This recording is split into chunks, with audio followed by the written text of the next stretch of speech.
Después de la guerra, toda certidumbre queda abolida, no hay más certezas.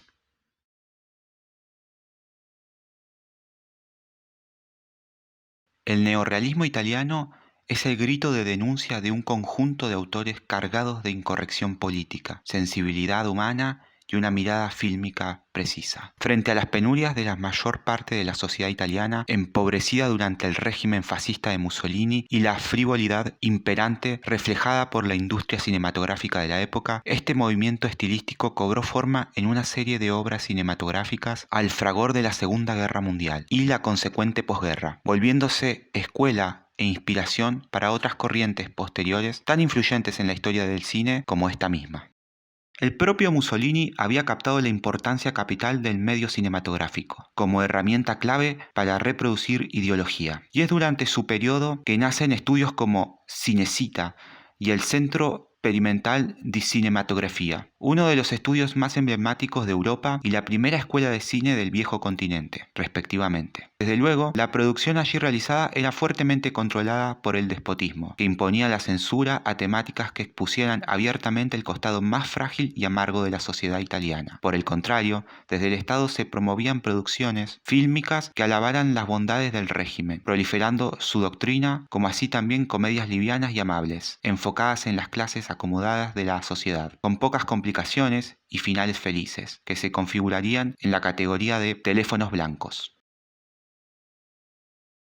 Con habilidad e ingenio, algunos de los autores más destacados del neorrealismo, como Luchino Visconti y Roberto Rossellini, lograron filtrar dentro de ese contexto obras fílmicas que contenían en estado germinal las características que darían forma al periodo neorrealista. En principio, Visconti, tras su experiencia francesa junto a Jean Reno, vuelve a Italia y realiza Obsesiones, una adaptación de El cartero llama dos veces, desarrollada en escenarios que desafían los cánones de la época. La habitación de una prostituta, viejas estaciones de tren, las calles de Ferrara, transitadas por gente común. Desde luego, la película fue controversial y sufrió de la censura oficial, aunque ello no impidió su circulación clandestina, que influiría fuertemente en el cine italiano venidero. Por su parte, Rossellini también deja ver su tendencia a una búsqueda realista, en películas de tinte militar con fines propagandísticos, cuya producción contaba con una fuerte dependencia del Estado fascista. La nave blanca, de 1941, Un piloto retorna, de 1942, y El hombre de la cruz, de 1943, cargan con una tendencia documentalista, que apunta fuertemente al realismo. Ho tanta forza io che ho la mia famiglia in un altro campo.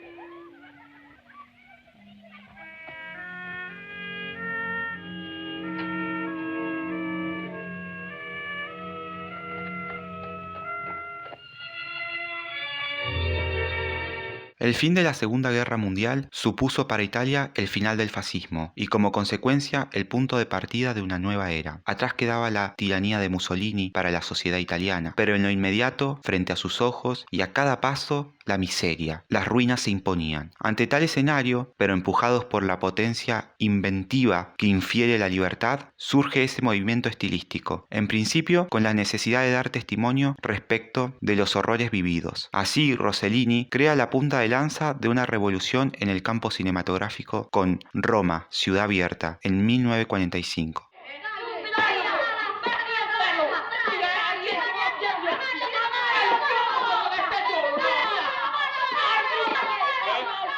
Sin el respaldo industrial cinematográfico, a esta altura desmantelado, financiado en parte con préstamos y en parte con sus propios medios, Rossellini puso en marcha la empresa de realizar Roma, Ciudad Abierta, con un guión inconcluso que fomentaba improvisación, sin estrellas en el reparto, utilizando locaciones naturales y con escasos recursos técnicos. Rossellini consigue realizar un relato sobre los últimos días de la ocupación alemana en Roma, que es al mismo tiempo un homenaje a la lucha de la resistencia en su búsqueda de la libertad.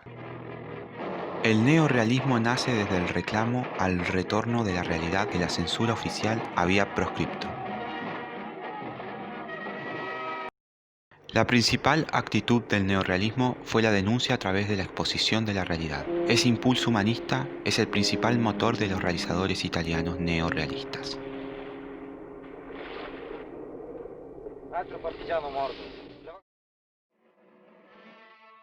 El neorrealismo es un sentir colectivo, una exigencia general del cine italiano después de la guerra.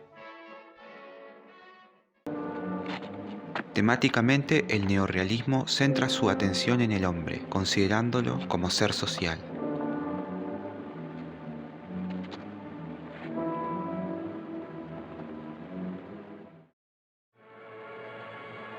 En sus características estilísticas, su objetivo se centra en su vigor de realidad, actores y escenarios naturales, la no utilización de maquillaje, la utilización de luz natural y se abandonan los estudios.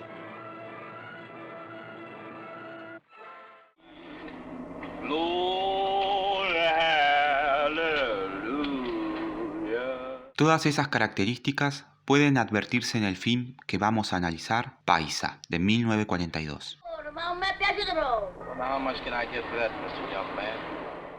Con Roma ciudad abierta, Rossellini inauguraba su célebre trilogía de la guerra, que se completa con Paisa de 1946 y Alemania Año Cero de 1948. Si Roma ciudad abierta, más allá de los desgarradores episodios trágicos, logra evocar cierta esperanza de cara al futuro posterior de la guerra, apelando en parte a la renuncia de un pueblo a ser sometido, dejando de lado cualquier diferencia de índole político o religioso y a pesar de que el costo sea la muerte y otro tanto a la humanidad implícita en la gente, incluso en los asesinos, Paisa sencillamente revela la futilidad del conflicto bélico por sus participantes, pues después de la experiencia solo queda desolación, miseria y ruina. Farasino describe a Paisa como un film que se desarrolla en 6 episodios que acompañan al avance de las tropas aliadas en Italia del sur al norte, intercalados por noticiarios que narran esta fase final de la guerra. La historia oficial se mezcla con la historia privada y menores de la gente. La potencia expresiva de Paisa radica en este último punto, haciendo énfasis en el verdadero rostro de los seres y de las cosas, velado hasta entonces por la censura, como subraya Gubern. Una serie de fragmentos documentales de batallas reales dan inicio a Paisa, introduciendo de lleno al espectador en la historia de modo que éste consiga empatizar de inmediato con la situación que enfrentan los personajes del primer capítulo. En este caso, en principio, un pelotón del ejército norteamericano abriéndose camino a través de Sicilia durante el desembarco de las tropas aliadas en Italia, intentando no ser descubiertos por las tropas alemanas. Del mismo modo, la conexión con las preocupaciones de los habitantes del pueblo es repentina. Estos refugiados en iglesias reciben allí a los norteamericanos. Una joven muchacha ofrece su ayuda para mostrarles el camino adecuado para continuar el avance. Sin embargo, ese gesto de valentía pierde sentido tras ser hallada junto a un soldado que la custodia por las tropas alemanas, mientras las patrullas estadounidenses exploran un trayecto seguro indicado por la joven. Los alemanes matan a la joven y al soldado, pero para el grupo de patrullaje que no ha visto el desenlace, ella los ha delatado. Este episodio acongojante marca la pauta para el resto del largometraje.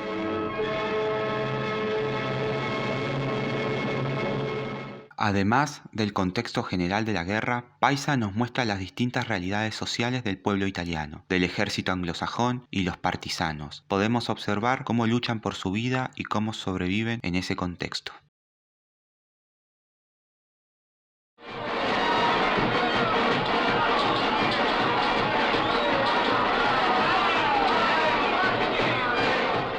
Relatos sobre los olvidados, sobre los marginados, sobre quienes sobreviven al borde o más allá de la ley, quienes deben forjar su propia suerte haciéndose frente a las peores adversidades. Todo ello potenciado por un estilo que saca el máximo provecho de la estirpe cinematográfica.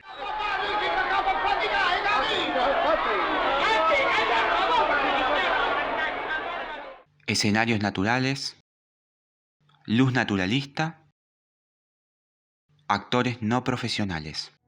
Paisa mantiene el rechazo a las reglas y el profesionalismo. Farasino.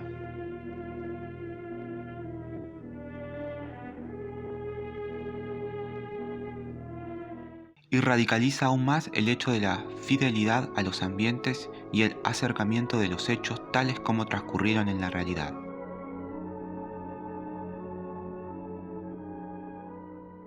Fue la película italiana más cara de 1946. Su motor era una incontenible hambre de realidad. Fue una excepción contar con solidez industrial para producir Paisa. El éxito generado en Roma ciudad abierta le permitió a Rossellini tener mayor solidez económica.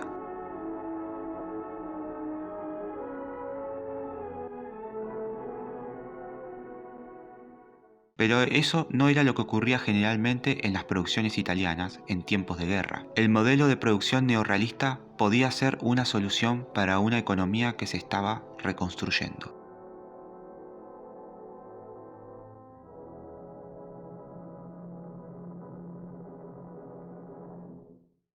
Velocidad y bajo costo eran la primera exigencia de un sistema que debía ponerse en movimiento.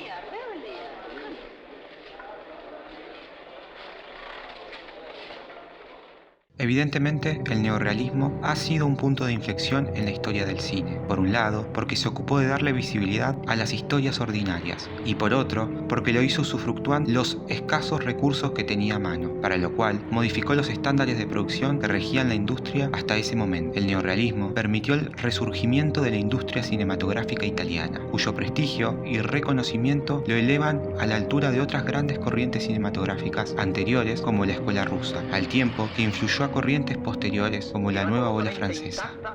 La città saluta i liberatori.